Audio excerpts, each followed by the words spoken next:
दादाजी जिस चीज को हाथ लगाते वह पत्थर बनकर टूट जाती। एक दिन उन्होंने पानी का गिलास उठाया, लेकिन गिलास अचानक पत्थर बन गया और हाथ से फिसलकर जमीन पर चकनाचूर हो गया। उन्होंने घबराकर कुर्सी पकड़ी, पर वह भी पत्थर बनते ही टूट गई। धीरे धीरे पूरा गांव उनसे डरने लगा।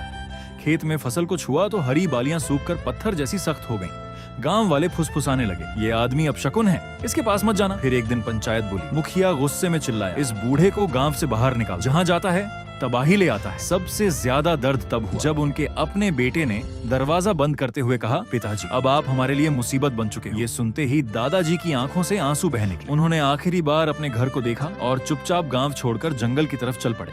घंटों भटकने के बाद वह एक पुराने बरगद के नीचे बैठकर रोने लगे।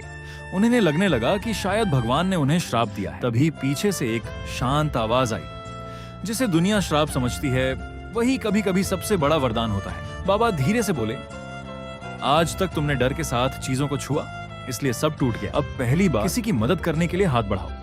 इतना कहकर बाबा ने दादाजी के हाथ पर अपना हाथ रखा और अगले ही पल हवा में गायब। दादाजी घबरा कर उठे ही थे, तभी पास में एक घायल हिरण दर्द से तड़पता दिखाई दिया। दादाजी के हाथ कांप रहे। उन्हें डर था कि कहीं ये भी पत्थर बनकर मर न जाए, लेकिन फिर उन्होंने हिम्मत करके हिरण को छुआ और तभी हिरण के शरीर से सुनहरी रोशनी निकलने लगी। उसके सारे घाव भर गए और वह खुशी से जंगल में दौड़ गया।